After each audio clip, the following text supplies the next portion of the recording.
என் மனதை மிகவும் தொட்ட வார்த்தை. ஆண்டவர் சொல்றாரு கிதியோன்ட பேசும்போது, கிதியோனே 26-25 எனக்கு ஒரு பலிபீடத்தை கட்டு அப்படின்னு ஆண்டவர் சொல்றாரு.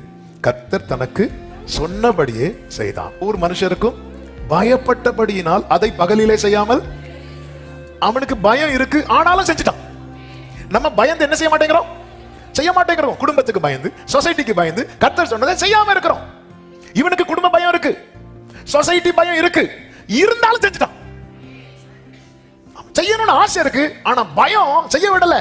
இவரு குடும்பத்தை குறித்து பயம் இருக்கா? இருக்கு. சொசைட்டி பயம் இருக்கு. அதை விட கர்த்தருக்கு பயப்படுகிற பயம். மனுஷருக்கு பயப்படுகிற பயம் கண்ணியை வருவிக்கும். கர்த்தரை நம்பி இருக்கிறவனையோ கிருபை சூழ்ந்து கொள்ளும், கிருபை சூழ்ந்து கொள்ளும். நிறைய பயந்து செய்யாம, நமக்கு தெரியுது இதை செய்யக்கூடாது, ஆனா பயந்து சிலதை செய்யறோம். இது தெரியுது இது செய்யணும், ஆனா பயந்து செய்யாம இருக்கிறோம். ஆமே, இப்படி எல்லாருக்கும் பயந்து கர்த்தர் சொல்லுகிற காரியத்தை செய்யாம இருக்கிறது வரைக்கும் சத்துரு எப்படி படுத்திருப்பான் தெரியுமா?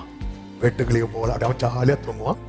எனக்கு சிலது ஐயோ இதை நான் செஞ்சா அவங்க என்ன சொல்லுவாங்க, இவங்க என்ன எப்படி பேசுவாங்க. இன்னைக்குள்ள ரேமா இந்த சத்தத்தை உங்க காதுல கேட்க வச்சிருக்கிற, உங்க குடும்பத்தில் எழுப்பி இருக்கிற கொம்புகளை வீழ்த்துக்கிற தொழிலாளி நீங்க தான். நீ எழுப்பிதான் ஆகணும். சொல்லும் அடியேன் கேட்கிற, அதான் தொழிலாளி, அதுதான் வேலைக்காரன். வேலைக்காரனால யாரு? சொல்லும் அடியேன். நீங்க எழுப்புங்க. ஆமா, உங்க குடும்பம் கழிவு வரும், உங்க குடும்பம் கழிவு வரும். அவர் உம்முடைய வாசஸ்தலத்தை விசாரிக்கும் போது குறைவை காண மாட்டேன். பட்டணம் கழிவு வரும்.